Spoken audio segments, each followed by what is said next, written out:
Okay, so here Bernie Sanders' Facebook page is claiming Bernie beats Trump in the Midwest, specifically Michigan, Wisconsin, and Pennsylvania, and it's saying Thompson Research is the source of this. I'm going to investigate this claim.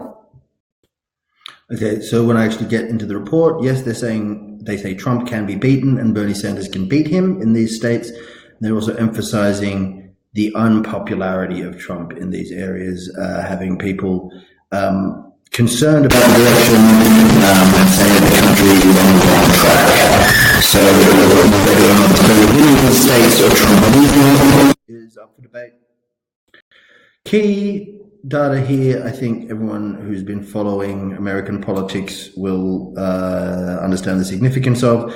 In these states, Sanders is actually leading amongst white voters with no college, without a 4-year college degree. So the white working class vote, which is often credited as supporting Trump. Whether or not they're actually working class is a bit more debatable, but whites without college degrees definitely played a role as part of Trump's base, and here Bernie is winning amongst them. On key issues, he's got a double-digit lead on who is honest and trustworthy, double-digit lead on who brings people together, who understands the struggles of ordinary Americans, on the side of the middle class, independent of special interests, and stands up to the wealthy and powerful. In every state, on every issue, he has a double-digit lead on Trump. Now, clearly, these people are very close to the Sanders movement, and the president of the Thompson Research company was a pollster who worked for Bernie Sanders. And so that doesn't mean that the polls are garbage, but it means that they're asking questions that the Bernie Sanders camp want asked. But the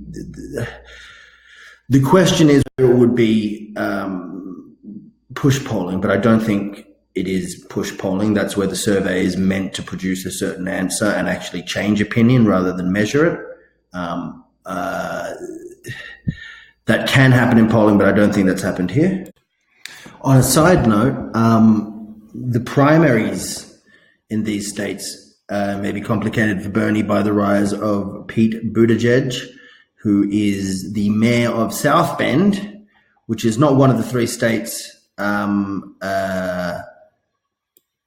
being surveyed here, but it is just across. It's in Indiana, just across the border from Michigan. So he will have a more profile in that region and understand the issues of that region better than someone from the outside to a certain extent.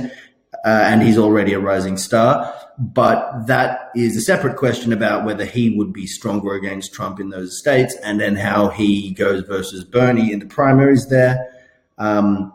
It's just it's an interesting complication talking about Bernie's electability in this area. Okay, so you can see this poll is clearly coming out of the very specific needs of the Bernie Sanders campaign. Again, that doesn't mean it's bad polling. It just means it's framed a certain way. Objective measures subjectively chosen. But what they've done is there's a lot of the people saying, okay, well, the Sanders campaign is only doing well because he hasn't been in a hard competitive race. People only liked him when he wasn't really an option. Once he's an option, he'll get attacked more, and that'll hurt his favorability ratings. And we have seen some degree of that on the national level, with his net favorability shrinking.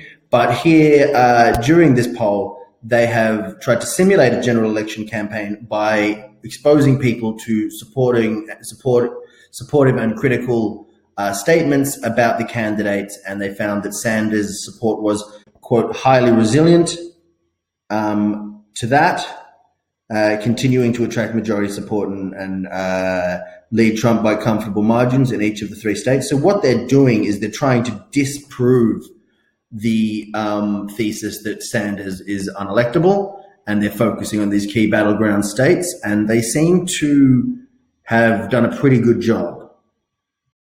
Thompson Research. They seem to be a credible, respected pollster, but one that always works for progressive causes to produce data that will support progressive causes. You can see that 538 give Thompson Research a score of B, which means they're one down from the top tier of pollsters. So they're pretty good. Okay, so I'm looking back over the polling data for the 3 states in question. One thing I'm doing is I'm leaving out this March 17, some of the data from this March 17 Emerson poll, because it included Schultz as a third-party candidate. I'm just leaving that out of the equation for now for simplicity's sake, though the general impression I'm getting is that Biden actually has better numbers in these key battleground states in a Trump versus Biden matchup than Bernie does in a Trump versus Bernie matchup. And if you add Schultz to the mix, that makes it worse. But I'm not really going to worry about that now in the actual article.